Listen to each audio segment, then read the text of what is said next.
దేవుని మనము స్తుతించడానికి దేవుడు ఏర్పాటు చేసినది. మనమేమో పాటలన్నీ అయిపోయిన తర్వాత ఒక్క పాటగా అంటే ప్రభువును స్తుతించాలని హృదయంలో లేదు మానవులకి.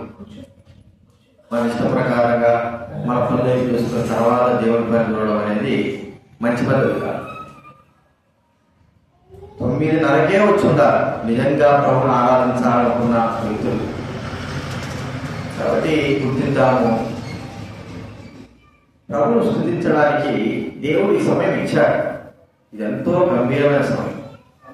ఈ సమయంలో మనము అందరికంటే ముందు రావాలి అనేటువంటి తపన ఆశ మనలో ఉండాలి. లేకపోతే మనం ప్రభువును స్తుతించలేం, కనపరచలేం. ఆ హృదయంలో ఆ భారం ఉండదు. మన ఇష్ట ప్రకారం రావడం ద్వారా అది దేవుని నామానికి అవమానం. సరే, ప్రార్థన చేసుకుందాము. ప్రేమగల తండ్రి, పరిశుద్ధుడైన మా దేవ, మీకు కృతజ్ఞతలు చెల్లిస్తా ఉన్నా. ఈరోజు మాకు అనుగ్రహించినటువంటి ఈ యొక్క తరుణాలను బట్టి వందనాలు చెల్లిస్తా ఉన్నా. మీ ప్రేమ, మీ దయ, మీ వాత్సల్యం బట్టి వందనాలు.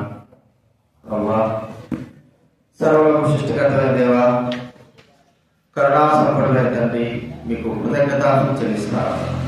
మీ వాక్యం ద్వారా మాతో మాట్లాడండి. పూర్ణ హృదయంతో, పూర్ణ మనసుతో, పూర్ణ ఆత్మతో మేము స్తుతించాలి, కనపరచాలి. ప్రభా, అలాంటి వారు కావాలి మీరు కోరుకున్నారు. అందుకని స్తోత్రాలు తండ్రి. వచ్చిన వారి స్తోత్రాలు కేవలం రాలేదు. వారి మీద మాట్లాడండి, వారి జీవితాలతో మాట్లాడండి.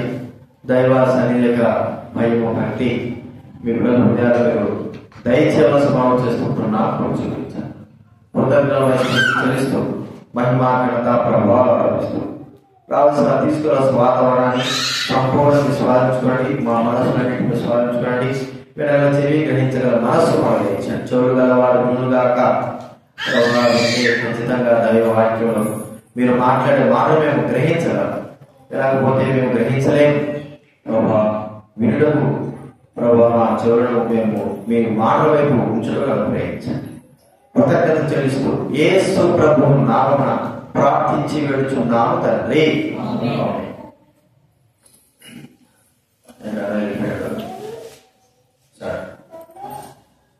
దైవ గ్రంథంలో నుంచి మన యొక్క ఆరాధన కొరకై ఈ సంవత్సరం వాక్యం ఆధారం చేసుకుంటూ ముందు కొనసాగుతున్నా. కీర్తన గ్రంథం 99వ కీర్తన.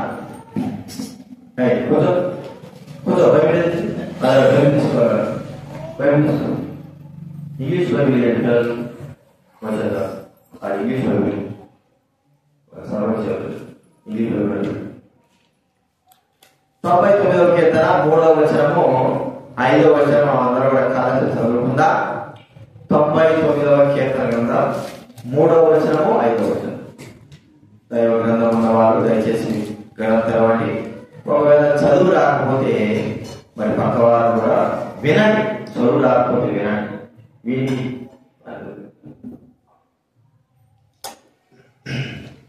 3వ వచనం 5వ వచనం చదువుకున్నా. భయంకరమైన నీ గొప్ప నామమును వారు స్తుతించెదరు. యెహోవా పరిశుద్ధుడు. 5వ వచనం. మన దేవుడైన యెహోవా ఘనపరచుడి, ఆయన పాదములకు సాగిపడుడి, ఆయన పరిశుద్ధుడు. దేవుడు పరిశుద్ధుడు. ఆయన పరిశుద్ధతను తెలుసుకోవడానికి దేవుడు సమస్త సృష్టిని తయారు చేశాడు.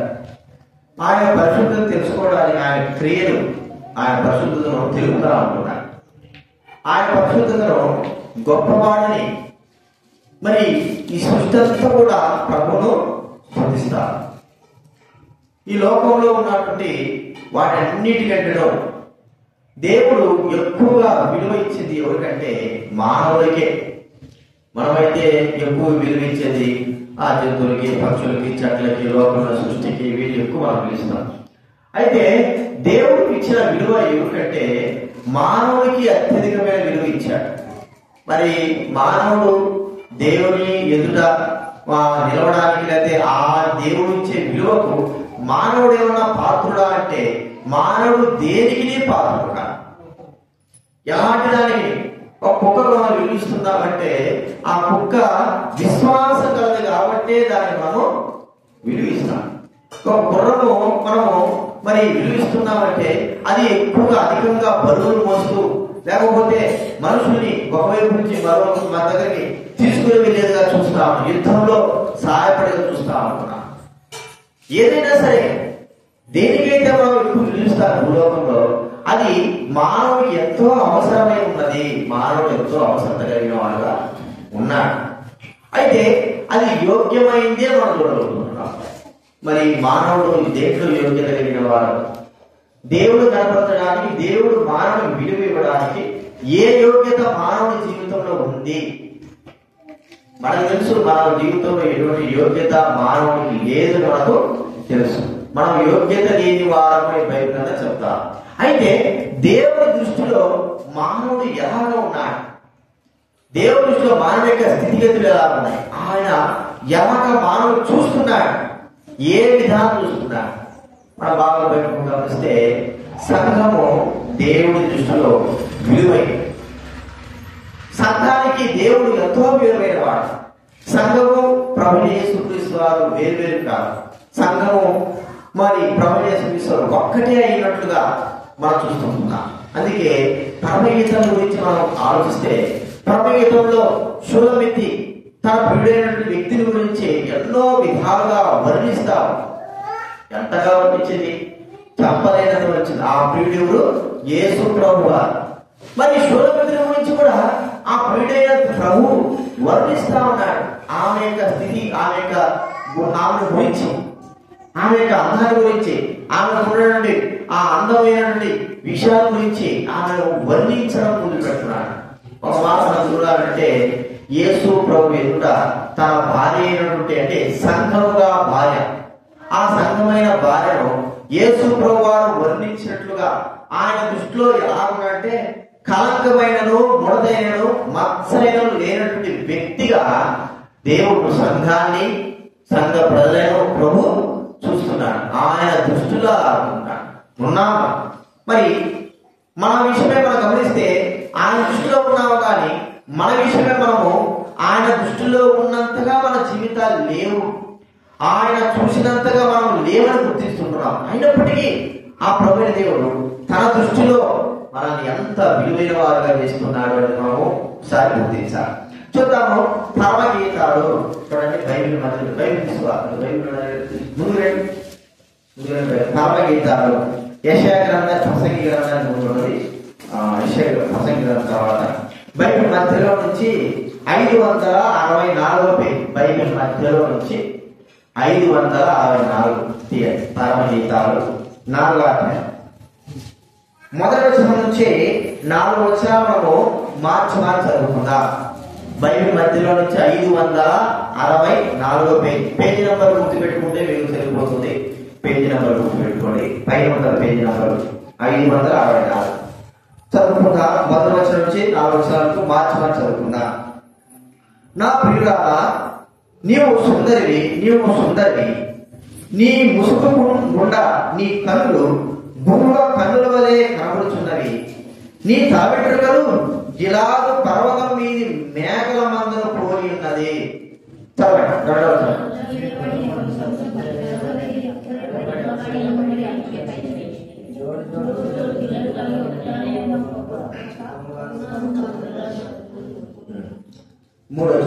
నీ పెదవులు ఎరుపు నూనెను పోలినవి, నీ నోరు సుందరము, నీ ముసుగు గుండా నీ కణదలు విచ్చిన దాడిమ ఫలము వలె నగబడుచున్నవి. 4వ వచనం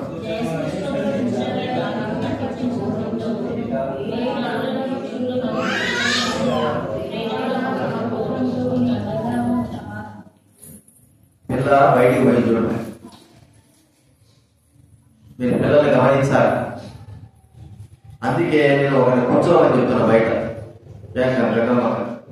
ఏమి నువ్వు వినొచ్చు, బయట దాన్ని కొంచెం కర్ర పట్టుకో, పిల్లలు బయటికి రాకుండా చేస్తావు, అదే నీ పని. దేవుడి పనిలో తప్పేం లేదు మనకు. దేవుడి పనిలో పిల్లల్ని కంట్రోల్ చేయాలి. కొంచెం కర్ర పట్టుకో, ఎవరిని పిల్లలు బయటికి రానియాకు, వచ్చినా చూస్తా గమనిస్తా ఉండు. కాబట్టి ఇక్కడ మనం చూస్తా ఉంటే మరి ఆ యొక్క ప్రియురాలైనటువంటి అంటే శూలమిదిని ఎలాగా పొగుడుతున్నాడు, గడపరుస్తున్నాడు ఒకసారి గుర్తిస్తా ఉంటే ప్రభువు యేసుక్రీస్తు వారు తన భార్య అయినటువంటి అంటే సంఘము తనకు మరి కాబోయేటువంటి భార్యమైనటువంటి సంఘమైనటువంటి మనం ఆయన ఎలాగా వర్ణిస్తున్నాడు, ఏ విధానంలో వర్ణిస్తున్నారు అనేది మనం ఇప్పుడు మనం చూసుకుంటున్నాం. ఆయన మొట్టమొదటి చెప్పడం చూడండి, నా ప్రియురాల నీవు సుందరివి, నీవు సుందరి అంటే తన యొక్క ప్రియురాలు సుందరైన వ్యక్తి, సుందరం కదండి. ఇప్పుడు పెళ్లి చేసుకునేటప్పుడు కూడా మనుషులు యవనస్తులైన వారు ఏం చూస్తారంటే అందంగా ఉందా, లేకపోతే ఏమైనా లోపాలు, శరీర లోపాలు ఉన్నాయా, ఇవి మాత్రం చూస్తారు. తల్లిదండ్రులు చూసేది అదే, యవనస్తులు చూసేది అదే, అంటే పైరూపాలు చూస్తారు. కానీ హృదయ అంతరంగాన్ని ఎవరు కూడా గమనించారు. పైరూపం మాత్రమే మానవునికి అవసరము. బైబిల్ గ్రంథంలో ఉంది, దేవుడు మానవుని పైరూపమును లక్ష్య పెట్టాడు అనేటువంటి మానవం అక్కడ చూస్తాం. లక్ష్య పెట్టడానికి మానవుడంగా మనం లక్ష్య పెడతామేమో కానీ దేవుడు మాత్రము పైరూపాన్ని ఎప్పుడు కూడా లక్ష్య పెట్టాడు. అయితే ఇక్కడ ప్రియుడైనటువంటి ఆ యొక్క వ్యక్తి మరి ఆయన తన ప్రియుడైనటువంటి అంటే శూలమితిని ఎలాగ పొగుడుతున్నాడు, ఎలాగంటే రూపవతివి, మరి సుందరవతివి అని ఆయన పొగుడుతా ఉంటున్నాడు ప్రియుడు వాళ్ళ. నిజంగా ఒకవేళ శరీర సంబంధంగా ఇక్కడ మనం చూస్తా ఉంటే ఆమె రూపవతిగా సుందరంగా ఉండొచ్చు, ఆమె స్వరూపవతిగా సుందరంగా ఉండొచ్చు. కానీ హృదయము విషయమే మనం గమనిస్తే, మన విషయమే గమనిస్తే మనం రూపం ఉంది కానీ హృదయం యొక్క అందము మనకు కోల్పోయిన వారంగా ఉంటున్నాం. హృదయపు అందం పైరూపమే బాగానే ఉంటారు, హృదయ అందాన్ని మేమైపోయింది కోల్పోయాం. అంటే ఒక మాట చెప్పుకోవాలంటే చెడిపోయిన వారము ప్రియుల వారు కదా. మానవుడు పైన యొక్క బాహ్యమును చూస్తున్నాడు కానీ దేవుడు హృదయం యొక్క ముఖ రూపమును దేవుడు చూస్తుంటున్నాడు.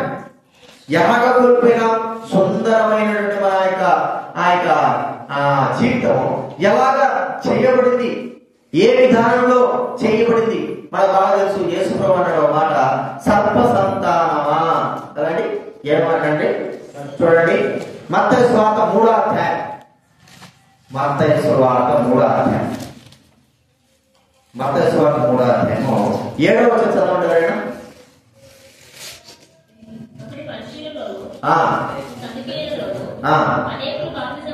బాప్తిసం పొందుట చూచి సర్ప సంతానమా రాబో ఉగ్రతను తప్పించుకున్నకు మీకు బుద్ధి చెప్పిన వాడు. చూడండి సర్ప సంతానం అంటే ఎవరికి జన్మిస్తే, మనుషులకు జన్మిస్తే మనుషులు పడతారు, కుక్కలు జన్మిస్తే కుక్కలు పడతారు, పందులు జన్మిస్తే పందులు పడతారు.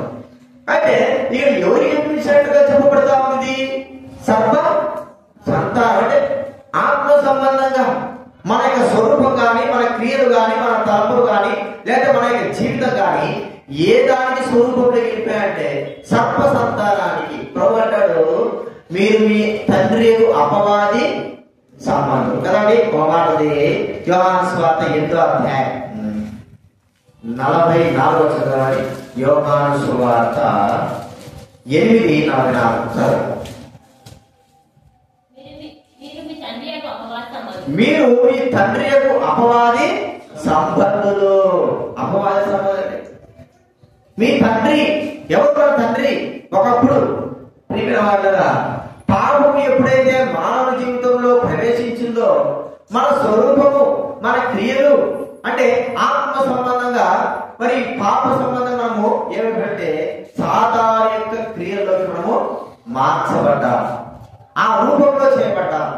అంటే సాధారణ రూపం ఎలా ఉంటుందంటే కోపము, ద్వేషము, అసూయ, అహంకారము, ఇంకా ఏమంటా చెప్పండి సాధారణ రూపం యొక్క క్రియలు, పాప సంబంధమైనటువంటి లోక సంబంధం అన్ని కూడా ఆ యొక్క సాధారణ ముఖరూపంగా ఉంటాయి.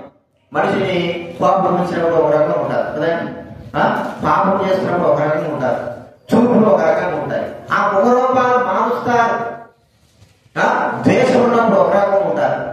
ద్వేషం అంటే ముఖరూపం ఏమైపోతుంది చెప్పండి, మార్చబడతా ఉంది. దానికి కారణం ఏమిటి? మన ముఖం ఒకటే, కానీ ముఖం చూసినప్పుడు ఆ రూపాలు మీరు బొమ్మ చూస్తా ఉంటే చూడండి, ఏదైనా గుండ్రంగా బొమ్మ వేసినప్పుడు నవ్వుతో ఒక బొమ్మ ఉంటారు, ఏడుపుతో ఒక బొమ్మ ఉంటారు. అలాగే ఒకే రూపంతోనే ఏం చేస్తారు, కోపంతో ఒక బొమ్మ ఉంటారు, అసూయతో ఒక బొమ్మ ఉంటారు. అంటే ముఖ రూపాలు మార్చబడినట్లుగా మన రూపాలు కూడా పాపమును బట్టి ఏమైపోయినా చెప్పండి మార్చబడ్డాయి. స్వరూపం ఉన్నది ఒక దినాన పాపముతో ప్రభుని యేసు తండ్రిని దేవుడు మరి ఆదాము అవలను తయారు చేసిన తర్వాత ప్రియమైన వాళ్ళగా స్వరూపం ఉన్నది, మంచి స్వరూపం, దేవుడి స్వరూపం, ఆత్మ సంబంధమైన స్వరూపం. ఆ స్వరూపము దైవికమైనటువంటి దైవభూత స్వరూపంతో ఉండాలి.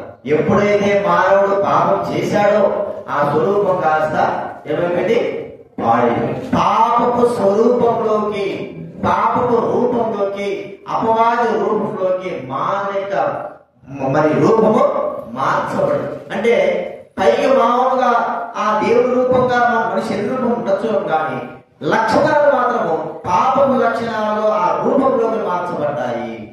చూడండి, అయితే దేవుడికి ఎలా కనబడుతుంది?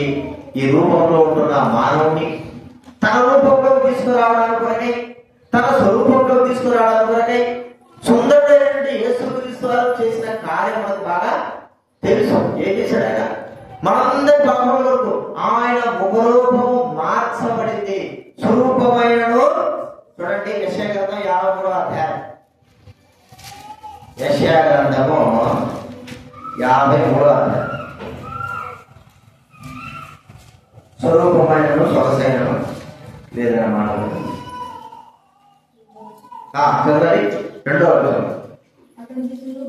అతనికి స్వరూపమైనను సొగసైనను లేదు. ఏమిటంటే ఆయన యేసుక్రీస్తు మన స్వరూపం కొరకు, మన రూపం కొరకు, మరి పాపము రూపంలో ఉన్న మనకు దైవికమైన రూపం రావడానికి కొరకై యేసుక్రీస్తు వారు తన స్వరూపమును ఈ లోకంలో పాడు చేసుకోవాల్సి వచ్చింది. తన స్వరూపము మనకు అనుగ్రహించాల్సి వచ్చింది. ఆయన రూపం మనకు అనుగ్రహించారు. ఒక మాట చెప్పుకోవాలంటే యేసుక్రీస్తు వారు తన యొక్క ఆ రూపము తీసి, అంటే తన యొక్క ముఖం తీసి మనం పెట్టినట్టే, తన ముఖం తీసి ఇప్పుడు లోకంలో ప్లాస్టిక్ సర్జరీ చేస్తారు కదా, ఒక రూపంలో నుంచి ఇంకొక రూపం మారుస్తారు, ప్లాస్టిక్ సర్జరీ అంటారు. అంటే ఆ రూపము ఒకవేళ యాక్సిడెంట్ పడే రూపం మారిపోతే ఇంకో రూపంలో మార్చడానికి వాళ్ళు ఎంతో ట్రై చేస్తారు, ఒక రూపంలో నుంచి మరో రూపం. మరి యేసుక్రీస్తు వారు మన రూపము మార్చడానికి కొరకై యేసుక్రీస్తు వారు చేసిన కార్యం ఏంటంటే తన రూపాన్ని మనకు కోల్పోయినాడు. తన రూపాన్ని కోల్పోయి మనం ఆయన స్వరూపంలోకి చేయబడేటట్లుగా మన కొరకై తన రక్తం అంతా కూడా కార్చి ఉన్నాడు మనం చూస్తా ఉంటున్నాం. తన రక్తాన్ని కూడా మనకు కార్చేశాడు. అది ప్రభువైన యేసుక్రీస్తు వారు తన స్వరూపము మనకు అనుగ్రహించిన విధానము. ప్రియమైన వారు ఈ రోజు మనం జ్ఞాపకం చేసుకుందాం. ఆయన శుభమితి ఆయన ప్రియుడి దృష్టిలో ఎలా ఉందంటే స్వరూపవంతుగా ఉంది. అయితే మనం దేవుడి దృష్టిలో ఎలా ఉన్నామంటే రూపం కోల్పోయిన వారంగా ఉంటున్నాం, పాపపు రూపంతో ఉంటున్నాం. ప్రియమైన వారు యేసుక్రీస్తు వారు పాపం రూపంతో ఉంటున్నాం మన కొరకై తన రూపాన్ని పోగొట్టుకొని మనకు దేవుడి స్వరూపం అనుగ్రహించడానికి కొరకై తన రక్తం అంతా కాల్చి వేసినాడు. తన రూపాన్ని మనకు అనుగ్రహించుంటున్నాడు. యేసు ప్రభువారు మన పాపము క్షమించడం ద్వారా తన రూపం మనకు అనుగ్రహించడం మనం గుర్తిస్తుంటున్నాం. ఇది యేసుక్రీస్తు వారు చేసినటువంటి గొప్ప కార్యం. రెండవదిగా ఆ యొక్క శూలమితిని ఆ యొక్క ప్రియుడు ఎలాగ వర్ణిస్తున్నాడు అంటే చూడండి, అది పరమగీతము 4వ అధ్యాయం. నాకు చదువుకున్నాను కదా, పరమగీతం 4వ అధ్యాయం బైబిల్ మధ్యలో 5:64 2వ వచనం మొదటి వచనం కాబట్టి, నా ప్రియులారా నీవు సుందరివి, నీ ముసుగు గుండా నీ కన్నులు గువ్వ కన్నుల వలె కనబడుచున్నవి. కన్నుల గురించి ఇక్కడ వర్ణిస్తా ఉన్నాడు. ప్రియురాలైనటువంటి షోలమిదిని ఏమైనా ప్రవేశిస్తాడు, నీ కన్నులు గువ్వ కన్నుల వలె. గువ్వ కన్నులు అంటే పావుల కన్నులు కాదు, గువ్వ అనేది ఒకటి ఉండదు. అది ఒక రకమైన, అంటే యెరూషలేము ప్రాంతంలో ఆ యొక్క సముద్రాల మధ్య గుహ, అది ఎంతో పవిత్రమైన, అంటే గువ్వ కన్నులు, ఆ యొక్క కన్ను ఎంతో ఆకర్షణీయమైనవి. ఆ కన్ను గురించి వివరించలేదు. ఆ గువ్వ కన్నుల వలె అందమైన కన్నులుగా మరి షోలమిదిని ప్రియుడు వర్ణిస్తా ఉన్నాడు. ఆ వర్ణంలో మనం గుర్తిస్తే మన కన్నులు ఎలాంటివి ఒకసారి మనం గుర్తిస్తాం. మన కన్నులు చెడ్డవి కదా, మన కన్నులు భయంకరమైన చెడ్డ. మనం పాపం చేయడానికి మొదటి కారణము ఏది చెప్పండి? మొదటి కారణం ఏంటి? కన్నులే ప్రాముఖ్యంగా పాపంలో పడిపోవడానికి. అంటే చూడండి, మా బాధ్యత ఆదాము ఆ అవ్వ ఆ పండును చూచిందంటే పాపము ఆ చూచిన వెంటనే అది రమ్యంగా కనబడింది. ప్రియమైన వారు, మన కన్నులు ఎలా ఉన్నాయంటే పాపపు కన్నులు. లోకంలో ఈ పాపపు కన్నుల ద్వారా మన దేహమంతా కూడా చెడిపోయి ఉన్నది.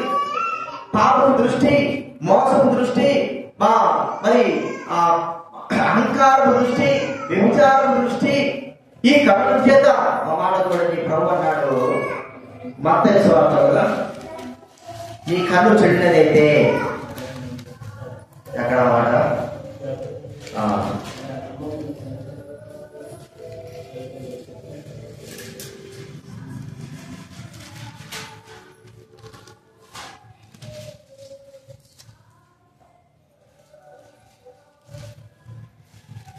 లోకంలో అది కూడా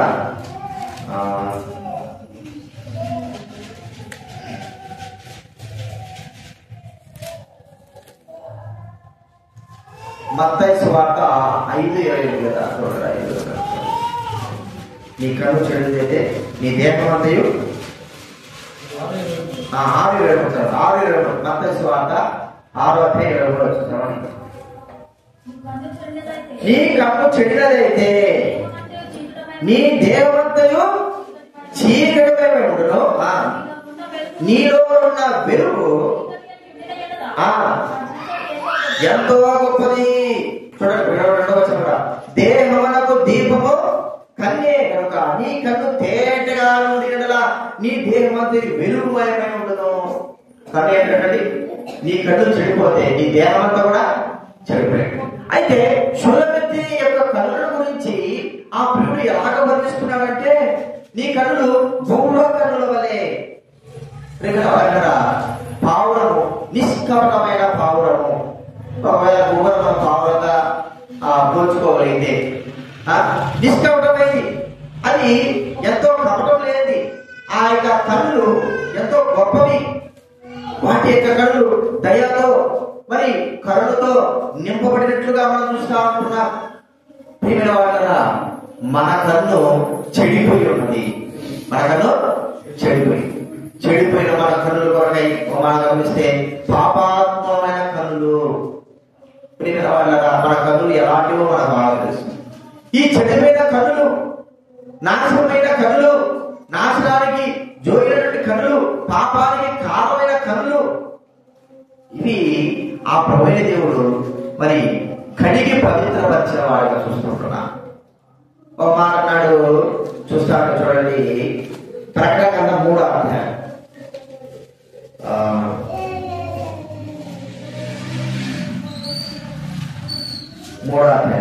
18వ చదవండి.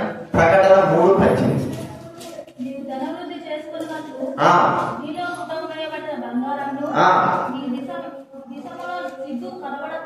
కనబడుతున్నట్టు ధరించుకున్నట్టు తెల్లని వస్త్రములను, నీకు దృష్టి కలుగునట్లు నీ కన్నులకు కాటుకను నా ఎంత కొనువని నీకు బుద్ధి చెప్పు. నీకు దృష్టి కలుగునట్లు, శ్రేష్టమైన దృష్టి, చక్కటి దృష్టి. మన దృష్టి అలాంటిదో మనకు బాగా తెలుసు. పాపపు దృష్టి, అహంకారపు దృష్టి, కీడు చేసేటువంటి దృష్టి మన దృష్టి. దానిని మరి ప్రభువుని యేసుక్రీస్తు ఏ విధానాలు వదిలించగలమో మన దృష్టి నుంచి ఏ విధానంలో ఆయన వదిలించడానికి ఇష్టపడతాడు. ప్రియమైన వారందరా, ఈ దృష్టి ఎంతో నాశనకరమైన. అయితే ప్రభువైన యేసుక్రీస్తు మన కన్నులకు మరి కారుల వలె ఆ ప్రభువైన దేవుడు మన యొక్క పాపము నిమిత్తమై, మన కంటి యొక్క దౌర్భాగ్య స్థితి నిమిత్తమై తన యొక్క రక్తంలో కాచి ఉంటున్నాడు. ప్రియమైన వారందరా, ఎప్పుడైతే ఆయన తన రక్తం కార్చాడు, మన కన్నుల పైన రక్తము పడిందో మన తెలుసు. గంట ఆపరేషన్ చేసుకున్న తర్వాత లిక్విడ్ లాగా బొట్లు వేసుకోవాలి. అవి వేసుకున్నప్పుడు మన కళ్ళు స్పష్టంగా కనబడతాయి. మనకి ఆ యొక్క గుడ్డివాడు ఏం చేశాడు? వేసుకున్న వాటిని వెళ్ళి సులేవులో పోయిట్లో కడుక్కో, ఆయన తన ఉమ్మిని వేసి బోధ చేసి వాడి కళ్ళు మూసాడు. నువ్వు వెళ్ళి కడుక్కోపో ఉన్నాడు. ఆయనలో నుండి వచ్చినటువంటి ఆ యొక్క ద్రవమే కావచ్చు, ఆయనలో చేరినా సరే మన కళ్ళను పవిత్రపరిచేది మనం చూస్తుంటున్నాం. ప్రియమైన వారందరా, ఆయన దృష్టిలో పవిత్రపరచబడినటువంటి కన్నులు కలిగిన వారంగా దేవుడు మనల్ని చేసి ఉంటున్నాడు. శూలమిత్రి యొక్క కళ్ళు గొప్ప కళ్ళతో పోలుస్తున్నాడు ప్రియుడైన వ్యక్తి. మరి మన కళ్ళను ఇప్పుడు ప్రభువైన యేసుక్రీస్తు వారు పవిత్రపరిచి పరిశుద్ధపరిచి ఈ కళ్ళు ఎలాగా ఉన్నాయంటే, దేవుడు చూచే కళ్ళు కూడా దేవుడు మనకు అనుగ్రహించుకుంటున్నాడు. ఈ కళ్ళు పాపము కళ్ళు దేవుడు చూచే కళ్ళుగా దేవుడు అనుగ్రహించడం మనకు ఎంతో మరి చెప్పుకోదగ్గ విషయం, గర్వించదగ్గ విషయం, అతిశయించదగ్గ విషయం. ప్రభా, నా కళ్ళు ఎలాంటివి? నా కళ్ళు పాపపు కళ్ళు, మోసపు కళ్ళు, దుర్మార్గంతో కళ్ళు, వ్యభిచారపు కళ్ళు. అయితే మీ రక్తం చేత నా కళ్ళు కడిగి పవిత్రపరిచి ప్రభా నిన్ను చూసే కళ్ళుగా నాకు అనుగ్రహించినావు, శ్రేష్టమైన కళ్ళుగా నాకు దయచేసినావు. కాబట్టి ఈ కళ్ళు ప్రభువు స్తుతించే కళ్ళు బట్టి ఆత్మ సంబంధమైన కళ్ళు బైబిల్ గ్రంథంలో ఉంది. మీ యొక్క మనోనేత్రం ఏం చేశాడు? ఆయన వెలిగించాడు. మనోనేత్రాలు అంటే అవి కూడా ఆత్మ సంబంధమైన ఆత్మ కన్నులు. వాటిని ఏం చేశాడు? వెలిగించాడు. ఎలాగా? యేసు క్రీస్తు వారి రక్తము చేత పవిత్రపరచడం ద్వారా అవి వెలిగినాయి, చూపు పొందినాము. ఇది మనం ఒకసారి గుర్తించాలి. ప్రియుడు శూలమితి యొక్క కన్నులను గుమ్మ కన్నులే ఎలాగైతే వర్ణిస్తున్నాడో, మన కన్నులు ఎలాంటివి కూడా బాగా తెలుసు. మన కన్నుల కొరకై, చెడిన మన కన్నుల కొరకై యేసు క్రీస్తు వారి తన రక్తము కార్చివేసి మన కన్నులను పవిత్రపరిచి పరిశుద్ధపరిచి ఆ దేవుడు చూచేటువంటి కన్నులుగా దేవుడు తయారు చేసినందుకు, ఆత్మ నేత్రములు వెలిగించినందుకు ప్రభువును మనం స్తుతించి కనబరచాలి. అంత మాత్రమే కాదు, 3వ మనం చూస్తా ఉంటే పరమగీతం 4వ అధ్యాయం 1వ వచనం. పరమగీతం, నీ తలవెంట్రుకలు గిలాది పర్వతం మీది మేకల మందలో పోలి. తలవెంట్రుకలు చూడండి, తలవెంట్రుకలు దేనికి గుర్తు? బైబిల్ గ్రంథంలో స్త్రీ తలవెంట్రుకలు పెంచకుండా ఘనము కదండి, ఘనం. అనగా ఆయన తలవెంట్రుకలు అవమానంగా తలవెంట్రుకలు కొరిగేస్తే ఎవరైనా సరే గుండు చేస్తున్నారనుకో, వారు అవమానం పాలవుతారు కదా. చిన్నప్పుడు అంటే లేదు, పెద్ద తర్వాత గుండు చేసుకున్నట్టు అవమానం ఉండలేక గుండుకి ఏం పెట్టుకుంటారు? టోపీ పెట్టుకుంటారు. స్త్రీలు కావచ్చు, పురుషులు కావచ్చు. అవమానం ఉండేటోళ్ళు చిన్నపిల్లలండి, వాళ్ళ టోపీ పెట్టుకుంటారు. ఎందుకు? వాళ్ళకి అవమానం అనిపించదు. వాళ్ళు గుండు చేసి మనకైతే కొద్దిగా గుండు చేసుకున్నప్పుడు లేదా బాగలేనప్పుడు అవమానం, అని నా వెంట్రుకలు మరి పోతున్నాయి. ఇక్కడ వెంట్రుకల గురించి మనం చూస్తుంటే మన అవమానాన్ని అక్కడ శూలమితి తల వెంట్రుకలను పోలుస్తున్నాడు. గిలాదు పర్వతం మీది మేకల మందలు పోలింది. అంత మేకలు ఎట్లున్నాయి చెప్పండి? నల్ల ఉంటాయి, తెల్ల ఉన్నాయా? ఎక్కువగా 190 శాతం ఎట్లున్నాయి చెప్పండి? నల్లగా ఉంటాయి. అది చూస్తే ఆ గిలాదు పర్వతం మీద వేస్తున్నటువంటి మేకలు ఎంత చక్కగా అందంగా కనబడతాయో, వెంట్రుకలు కూడా అలా. ఇప్పుడు మన వాళ్ళ తెలుసు ఎవరస్తులు ఎట్లున్నారు చెప్పండి? వెంట్రుకలకి బాగా పెరుగుతున్నారు. మొహానికి విలువ లేకపోయినా కూడా మొహానికి విలువ లేదు, కానీ కటింగ్ మాత్రం కట్టుతారు. కాబట్టి ఇప్పుడు చిన్నగా వీళ్ళు కూడా అడుగుతాడు కావాలి ఎదుగుతాడు దుడ్డు పిల్లగా అర్థమైందా? ఇంకా ఆడపిల్లలు కూడా చెప్పడానికి వీలేదు. సిటీలో చూడండి, ఏ ఆడపిల్లైనా సరే జుట్టు వేయలేదు. 99% 20% అంటారు కదా సిటీలో ప్రతి ఆడపిల్ల. ఇక్కడ పల్లెటూరు కాబట్టి ఏదో జడేస్తున్నారు, కానీ హైదరాబాద్ అయితే చిన్న పిల్లలతో సహా జుట్టు అనేది ఉండదు. అదే అది జుట్టు వేసుకోవడం, జడ అల్లుకోవడం అనేది ఉండదు, ఎరపోసుకోవడమే. వారి యొక్క ఆ సౌందర్యాన్ని, జుట్టు ఏం చేస్తుంటే సౌందర్యాన్ని చూపిస్తుంది. ఆ జుట్టే లేకపోతే ఏమవుతుంది? అవమానం జరుగుతుంది. అయితే ఇక్కడ ఆమె సౌందర్యము, ఆమె యొక్క గురించి ఎట్లా వర్ణిస్తున్నాడంటే చూడమితి వెంట్రుకల్ని మేఘలు గిలాడు పర్వతం మీద వేసేటువంటి మేఘల వెంట్రుకలతో అంత అందముగా పర్వతం మీద ఉన్నటువంటి మేఘల యొక్క మందలతో పోల్చిన వాడు మనం చూస్తాం. ప్రియమైన వారు కదా, మరి మన విషయమై ఇది ఎలా దేనికి చూస్తుందంటే సిగ్గు అవమానాన్ని తొలగించేదిగా చూస్తా ఉంటున్నా. మనకు కలిగినటువంటి అవమానం, మనకు కలిగిన సిగ్గు, మనకు కలిగినటువంటి కూడా యేసు క్రీస్తు వారు తొలగించినాడు. ఒకప్పుడు మనకు బాగానే ఉండొచ్చాము, కానీ పాపమును బట్టి సిగ్గు అవమానం కలిగి ఉన్నది. వెంట్రుకలు గుండు చేస్తే ఎలాగైతే మానవుడికి సిగ్గు అవమానం ఉంటుందో, అలాగే మానవ జీవితం, మన జీవితం కూడా సిగ్గుతో, అవమానంతో, పాపంతో మన జీవించిన బ్రతుకు అలాగే ఉంటూ వచ్చింది. కప్పుకొని దిగుతా వచ్చారు. గుడ్డు చేసిన వారికి చెప్పండి, కప్పుకొని అర్థమైందా, టోపీలు పెట్టుకొని తిరిగినట్లుగా మనం కూడా సిగ్గు అవమానంతో మన పాపం బట్టి తిరిగే వారంగా ఉన్నాం. అయితే ప్రభువైన యేసుక్రీస్తు వారు ఆయన తన రక్తంలో అర్పించి, అనగా ఇది ఏంటంటే తన ప్రాణం అర్పించి మనకు మన తలపై సిగ్గు లేకుండా, అవమానం లేకుండా వస్త్రమును కప్పిన వాడుగా మనం చూస్తున్నాం. వస్త్రములు కప్పడం, గుండు కనపడకోకుండా ఎట్లయితే వస్త్రాలు కనపడతాయి, ఆయన గుడ్డ వేస్తే ఎట్లుంటుందో అలాగా అవమానం లేకోకుండా మనకు వస్త్రములు కప్పినాడు. అవమానం చూసుకోవాలంటే యేసుక్రీస్తు వారు తన వస్త్రాలను మన కొరకై ఇచ్చి వేశాడు. ఆయన అవమానకరంగా నిలబడ్డాడు. మనకైతే తన వస్త్రాలు ఇది ఎట్లా మనం చెప్పుకోవచ్చు అంటే, ఆదాము అవ్వలు పాపం చేసిన తర్వాత వారు ఏం చేశారు? కచ్చడాలను అందులో భాగం తీసుకొచ్చుకొని కుట్టుకున్నారు. అయితే వారు చేసిన పని ఏంటి? అవమానకరంగానే ఉంది. నిజంగా అవమానకరమే. ఎంతో ఉంటుంది ఆకులు అట్టి కదిలినట్టు ఏమైపోతే చెప్పండి, ఆకులు కాస్త అవమానం. అయితే యేసుక్రీస్తు వారు తండ్రి దేవుడు ఏం చేశాడంటే వారి చర్మపు చొక్కాన్ని చేయించి వారి అవమానాన్ని బాగినట్లుగా, అంటే తీసివేసినట్టుగా మనం చూస్తున్నాం. చూడండి, ఆదికాండం 3:22. ఆదికాండం 3:22. ఆదామునకును చర్మపు చొక్కాలను చేయించి వారికి చర్మపు చొక్కాలు చేయించాడు. అవమానంతో ఉంటున్న వారి జీవితాలకి ప్రభువైన దేవుడు చర్మపు చొక్కాలు ఎట్లా వస్తుంది? చర్మం ఎలా చూస్తుంది? ఒక జంతువు చంపబడితే తప్ప చర్మము రాదు, చంపబడాలి.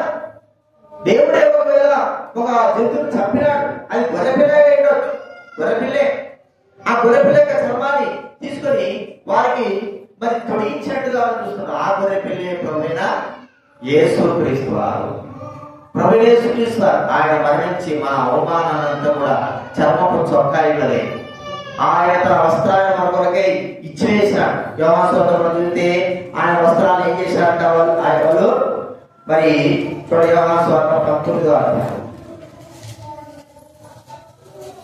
అధ్యాయం 24 వచ్చిన చదవండి, 23-24.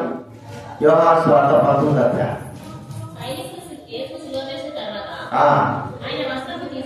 ఆయన వస్త్రములు తీసుకొని ఒక్కొక్క భాగం వచ్చినట్లు 4 భాగం చేసి కుట్టులేక పై నుండి యావత్తు చింపక అది ఎవరికి వచ్చును అని దానికోసం చెట్లు వేదం ఎవరితో నాకు చెప్పుకున్నది. యేసుక్రీస్తు వారు మన అవమానకరమైనటువంటి ఆయన దిగంబరత్వానికి కొరకై యేసుక్రీస్తు వారు దిగంబరత్వంగా చేపట్టాడు. అవమానం ప్రియమైన వాళ్ళ అయితే మనకు ఆయన ఆత్మ సంబంధం వస్త్రములను అనుగ్రహించినాడు.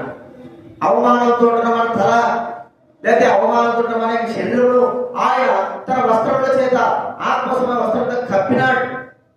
ప్రియమైన వాళ్ళ ఇది ప్రభువైన దేవుడు మనకు ఇచ్చినట్టు గొప్ప ఘనత, మనల్ని ప్రేమించిన విధానం అని మనం గుర్తించుకోవాలి. కాబట్టి ఆ యొక్క శోధన తల వెంట్రుకలు గిలాదు పర్వతం మీద ఉంటున్నటువంటి ఆయన మేఘ వెంట్రుకలతో పోలుస్తున్నాడు ప్రియుడు. మన విషయంలో గమనిస్తే మన వెంట్రుకలు అనగా ఆయన అవమానకరమైనటువంటి స్థితిలో మనం ఉన్నప్పుడు యేసుక్రీస్తు వారు తన ప్రాణం అర్పించి మనకు ఏ విషయాన్ని ఆ యొక్క రక్షణ వస్త్రాన్ని మనకు అనుగ్రహించి మనకు అవమానాన్ని సిగ్గులో తొలగించిన వాడు మనం ఇక్కడ చూస్తా ఉంటున్నాం. ఇది మూడవ చూస్తాం. చివరిగా మనం చూస్తే 4వ వచనం 4వ తరగతిలో 4వ అధ్యాయం 4వ 3వ వచనం ముందుకు రండి. ఎడ కూర్చుంటారు లేదా ముందు మీరు పెట్టవా అక్కడ ఎవరు లేదు బైబుల్ మీరు ఒకేలా కావాలనడం ఇచ్చిన పెట్టారు. ముందు రండి రావాలి, ముందు రావాలి. ఎలా కూర్చోలేదు ఇక్కడ కూర్చోలేదు ఎక్కడ అక్కడే కూర్చుంటున్నారు. అది బైబిల్ ఎవరు కావాలో ఇచ్చిన కానీ ముందు బైబిల్ బైబిల్ కోసం బైబిల్ పెట్టారు. బైబిల్ బాగా పెట్టారు. అది యేసు మీకోసమే పెట్టింది. ఎవరికైతే రాలేదో వారు తీసుకోవడానికి. ఇక్కడ మనం చూస్తే పరమగీతము 4వ అధ్యాయం చదవండి, 3వ వచనం చదవండి. నీ నోరు సుందరము నడపడుచున్నవి, నీ పెదవులు ఎరుపు నూనెలు పోయినవి, నీ నోరు సుందరం. మన నోరు ఏం చెప్పండి? కప్పు ద్వారా మామూలు ద్వారా చెప్పండి. రోజు మనం శరీర సంబంధంగా పళ్ళు తోముకునే ఒకసారి చెప్పండి. వాసన వస్తుంది కదా. ఎంత తెల్లగా ఉన్నా పళ్ళు ఎంత తెల్లగా ఉన్నా ఖచ్చితంగా మనం పళ్ళు తోమకపోతే వాసన వస్తుంది. అది ప్రాముఖ్యం కాదు. ఇక్కడ మన నోరు ఏమిటంటే పాప సంబంధమైంది. కొంతమంది అంటాడు దాని నోటికి వారి నోటికి పోకూడదురా అంతేనా? ఎందుకు? ఆ వాసన లాంటి అది పాప వాసన, దౌర్భాగ్యమైనటువంటి వాసన లాంటి. చూడండి ఇక్కడ మనం చూస్తా ఉంటే పెదవులు ఎరుపు నూనె పోయినవి పదాలు, మన పెదాలు లాంటివి. బైబిల్ అందరూ కొన్ని మాటలు మనం చూసుకుందాము. యోగు గ్రంథం నోరు గురించి యోగు గ్రంథం 7వ అధ్యాయం 11వ వచనం చదవండి త్వరగా. యోగు గ్రంథం 7వ అధ్యాయం 11వ వచనం.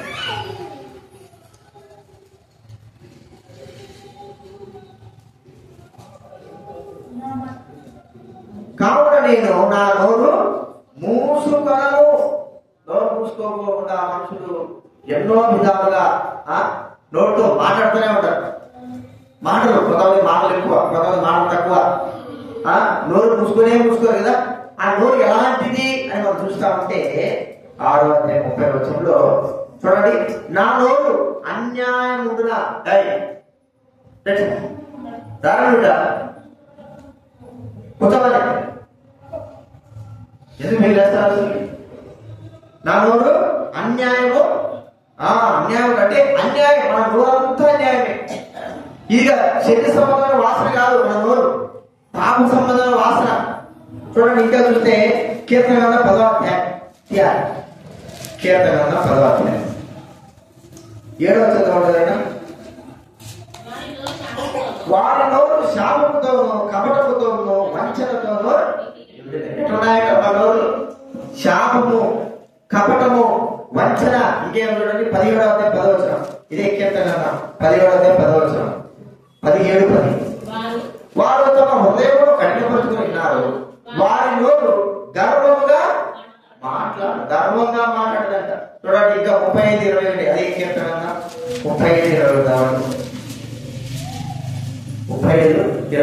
నన్ను దూషించుటకై వారు నోరు పెద్దదిగా తెరచుకొని ఉన్నారు. దూషించేది, కపటంగా ఉండేది, గర్వంగా మాట్లాడేది, చెప్పడానికి ఈ నోరు విషయమే గమనిస్తే దౌర్భాగ్యమైనది. అయితే అక్కడ ఆ నోరు గురించి ఆయన ప్రియుడు శోధమితి ఏమంటున్నాడంటే నీ నోరు నూలుతో, ఎర్ర నూలుతో చేయబడి. అలాగే చూడండి ఏమంటున్నాడు అన్నమాట. ఆ పరమగీతం 4వ అధ్యాయంలో నీ మూడో నీ పెదవులు ఎర్రనూనె పోలిన నీ నోరు సుందరము. ప్రియమైన వారులారా, నోరు పెదవుల గురించి మనకు తెలుసు. 6వ అధ్యాయంలో అయ్యో అపవిత్రమైన పెదవులు కలిగినటువంటి వారి మధ్యనే ఉన్నారని యెషయా అంటాడు. 6వ అధ్యాయంలో చూడండి, యెషయా గ్రంథం 6వ అధ్యాయం, యెషయా గ్రంథం 6వ అధ్యాయం 7వ చదవండి. యెషయా గ్రంథం 6వ అధ్యాయం 7వ. ఇది నీ పెదవులను తగినను కనుక నీ పాపమును ప్రయత్నితమైన పెదవుల మధ్య దానిపైన పెదవులు 5వ. నేను అపవిత్రమైన పెదవులు గలవాడను, అపవిత్రమైన పెదవులు గల జనుల మధ్యలో అపవిత్రమైన పెదవులు ప్రియమైన వారులారా, ఇక్కడ ఏమంటాడంటే నీ పెదవులు మాట్లాడుతున్నాడు. నీ పెదవులు ఎలాంటి ఉన్నాయి? ఎర్రనులు పోలి ఉన్నాయి. అయితే మన పెదాలు అపవిత్రమైపోయినాయి. మన నోరు దోషముతో, ఆ అహంకారంతో, గర్వంతో, పాపముతో నిండి ఉంటున్నాయి. మన నోరు ఎలాంటిదో ఒకసారి మనం బాగా తెలుసు, మన పెదాలు ఎలాంటిదో మనం బాగా తెలుసు. అంటే పాపంతో నిండి ఉంటున్నాయి. ఎలాగ వర్ణించగలడు? శోధమిత్రైతే వర్ణించగలుగుతున్నాడు, కానీ మన విషయం ఎలా వర్ణించగలడు ప్రభువైన దేవుడు? పాపంతో నిండిన నోరు విషయం ఎలా వర్ణించగలడు? చూడండి, యేసుక్రీస్తు వారు మన నోటి కొరకు, మన పెదవుల కొరకు ఆయన బలి చేయబడ్డాడు, అవమానం పొందాడు. ప్రియమైన వారులారా, మన పెదాల కొరకై, మన నోటి కొరకై, పెదాలకి దోషం కొరకై యేసుక్రీస్తు వారు బలిపీఠం మీద అర్పణగా చేయబడ్డాడు. పెదవుల యొక్క దోషం పోవాలంటే బలిపీఠం మీద ఉన్న నిప్పులు కదండి. యెషయా గ్రంథం 6వ అధ్యాయం చూడండి, యెషయా గ్రంథం 6వ అధ్యాయం ఉంది 6వ వచనం చదవండి. యెషయా 6వ అధ్యాయం 6వ వచనం. ఒకడు తాను బలిపీఠం మీద నుండి కాలుతో తీసిన నిప్పును చేత పట్టుకుని నా దగ్గర వచ్చి నా నోటికి దాన్ని తగిలించి, ఇది నీ పెదవులకు తగిలెను కనుక నీ పాపములకు ప్రాయశ్చిత్తం ఆయను, నీ దోషమును తొలగు. పెదాలకు ఏమైనా కాలు దేవుడు నిప్పు, అది ఇక్కడ బలిపీఠము దగ్గర ఉన్నటువంటి నిప్పు. అది తీసుకొని వస్తే, అది పెదవులు తగిలిస్తే దోషాలు పోయినాయి, పాపాలు అయిపోయినాయి. ఆ బలిపీఠము నిప్పు ఎలాగ చేయబడింది? ప్రభువైన యేసుక్రీస్తు బలిపీఠం మీద అర్పింపబడ్డాడు, నిప్పుగా కాల్చబడ్డాడు. ప్రియమైన వారు, నిప్పులో ఆయన మరి మాడినట్టుగా ఒక ఆ పశువు ఎలాగైతే నిప్పులో కాలిపోతుందో, యేసుక్రీస్తు బలిపీఠం మీద శిలువ పైన ఆయన బలిగా చేయబడ్డాడు. మన పెదవుల యొక్క దోషాలు తొలగించాలి. ఇది ఇప్పుడు ఆ దోషం తొలగిపోయినాయి.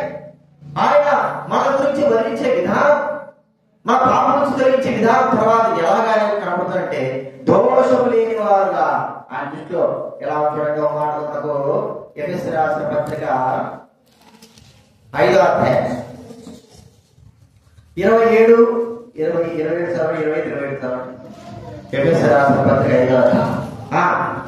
మీరు మీ భార్యను ప్రేమించుడి, అడివే క్రీస్తు కూడా సంఘమును ప్రేమించి అది కలంకమైనను మొదలైనను అటు మరేదేనో లేక పరిశుద్ధమైనది గాను నిర్దోషమైనది గాను మహిమగల సంఘం గాను ఆయన తన ఎదుట దాన్ని నిలబెట్టుకోవాలని వాక్యముతో ఉదక స్నానము చేత దాన్ని పవిత్రపరిచి పరిశుద్ధపరచుటకై దాని కొరకు తను తాను, అది ఎట్లా అడండి, మా పరిశుద్ధమైనది గాను నిర్దోషమైనది గాను మహిమగల సంఘం దానం చేయడానికి కొరకై వాక్యంతో ఉదక స్నానం చేసి తన ఎదుట వాళ్ళని నిలబెట్టాడు. యేసుక్రీస్తు వారి శిలువ మరణమే దీనికి అంతరిక. ఇప్పుడు ఆయన దృష్టిలో మనం ఎలా ఉన్నామంటే విలువైన వారు. అందుకే ఆయన దృష్టి గురించి మనం చూస్తే ఆయన మనం ఎలాగ చూస్తున్నాడు అని చెప్తే ఆయన మనలో ఏ దోషమును కడగలేదు. సంఖ్యాకాండం 23వ అధ్యాయం 21వ వచనం. సంఖ్యాకాండం 23వ అధ్యాయం 21వ వచనం. 23 సంఖ్యాకాండం 23వ అధ్యాయం 21వ వచనం. 23 సంఖ్యాకాండం 23. ఆయన యాకోబులో ఏ దోషమును కనబడలేదు, ఇశ్రాయేలులో బైబిల్ ముందు నుంచి 132వ పేజీ, బైబిల్ ముందు భాగం నుంచి 132, సంఖ్యాకాండం 23వ అధ్యాయం 21వ. ఆయన యాకోబులో ఏ దోషమును కనబడలేదు, ఇశ్రాయేలులో ఏ వంకతనమును చూడాలి. ఇది దేవుడు మన పైన ఉంచినటువంటి దృష్టి. మన మీద ఆయన దృష్టి ఎలా ఉందంటే ఏ దోషం లేకుండా ఏ వంకరతనం లేకుండా ఉంచున్నాడు. ఎందుకు ఎలాగ జరిగిందంటే యేసుక్రీస్తు వారి యొక్క మరణము ద్వారా, ఆయన కాచిన రక్తము ద్వారా, ఆయన బలియాగము ద్వారా మనకు ఇంతటి గొప్ప రూపము స్వరూపము అంటే శూరప్రతిని ఆయన పిలుడు ఎలాగైతే వర్ణిస్తున్నాడో అలాంటి యొక్క వర్ణనల కంటే అత్యధికమైన వర్ణంలోకి దేవుడి దృష్టిలో మనం వెళ్ళిపోయినాం. ఇప్పుడు ప్రభువు మనం స్తుతించాలి. ఆయన దృష్టిలో మనం ఎలా ఉన్నామంటే ఎంతో సుందరమైన వారంగా, దోషం లేని వారంగా, పవిత్రమైన వారంగా, వంకర లేని వారంగా ఉన్నందుకు మనం లేమని చెప్పడానికి లేదు, ఉన్నాయి. కానీ దేవుడి దృష్టిలో ఆయన రక్తము ద్వారా కడగబడినటువంటి మన విషయమే ఆయన దృష్టిలో అలాగా ఉన్నా. చూడండి, తల్లిదండ్రులు లేని వారికి పిల్లలు ఏ రూపంలో పుట్టినప్పటికీ వారి దృష్టిలో తల్లిదండ్రుల దృష్టిలో పిల్లలు అందంగానే ఉంటారు, స్వరూపంగానే ఉంటారు. ఎవరి దృష్టిలో అంటే మనకు అనవసరం. తల్లిదండ్రుల దృష్టిలో మాత్రం ఆ పిల్లలు ఎలా ఉంటారు, నువ్వు ఎలాగైనా ఉండని, ఆవిడ నల్ల ఉండని, వంకర ఉండని, లేకపోతే ఏదో ఒక అవయంతో పుట్టచ్చు. కానీ తల్లిదండ్రుల దృష్టిలో మాత్రం బిడ్డలు ఎట్లా ఉంటారంటే సుందరంగానే. మరి దేవుడి దృష్టిలో ఎలా ఉంటున్నాం మనము? అలాగనే ఉన్నాం. ఇది ఎలాగ జరిగిందంటే యేసుక్రీస్తు యొక్క మరణము ద్వారా ఇది మనకు ఆయన పాప క్షమాపణ కొరకే మన కొరకే కాల్చిన రక్తము ద్వారానే జరిగింది. ఈ 4 విషయాలు గుర్తుపెట్టుకొని ప్రభువు మనం ఇంతగా ఈ రూపంలోకి, ఈ స్వరూపంలోకి, మరి ముడత మత్స కలంకం లేకుండా స్వరూపంలోకి మనం తీసుకొచ్చినందుకు ప్రభువు మనం స్తుతించి ఆరాధన విషయాలు జ్ఞాపకం ఆరాధనలో ప్రవేశించాలి. లేచి కూడా పాడదాం.